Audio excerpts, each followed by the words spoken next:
Chilli পনিরের জন্য first আমি পনির নিয়ে নিয়েছি 200 গ্রাম। এখানে 2 টেবিল স্পুন অয়েল নিয়ে নিয়েছি।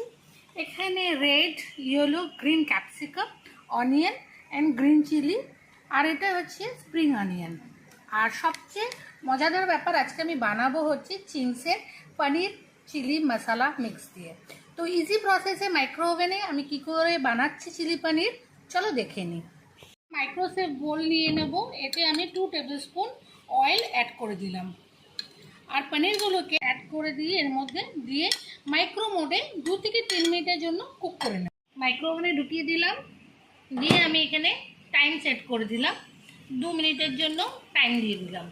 এখানে আমি মশলা রেডির জন্য 2 কাপের মতো জল আমি এখানে একটা বলে নিয়ে নিলাম।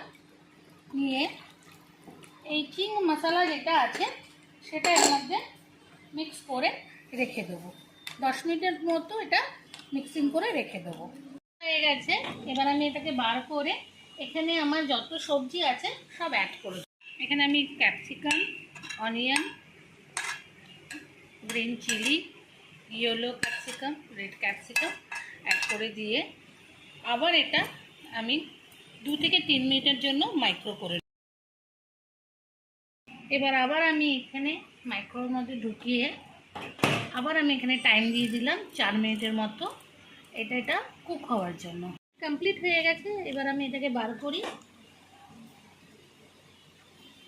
এটা আমার হয়ে গেছে একদম ইজি প্রসেসে, কোনো ঝামেলা ছাড়াই চিলি পনির রেডি হয়ে যাবে। তো এরপরে আমি আবার টাইম দিয়ে দেবো 3 থেকে 4 মিনিট। এবার আবার সেম প্রসেস, মাইক্রো মোডে আমি 3 থেকে 4 মিনিট টাইম দিয়ে দিলাম। টাইম আমার ওভার হয়ে গেছে, আমি 3 থেকে 4 মিনিট স্ট্যান্ডিং টাইমে রেখেছিলাম। চলো এবার দেখে নিই আমার এটা কেমন হলো।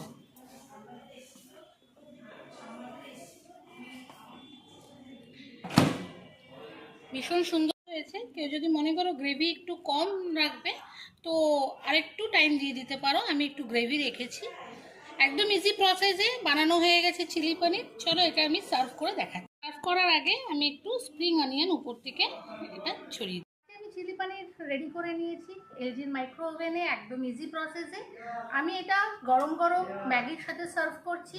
যদি এরকম বানাতে হয় তো অবশ্যই আমার ইউটিউব চ্যানেলটাকে সাবস্ক্রাইব করে দেবেন আর আমার পেজটাকে লাইক করে দেবেন।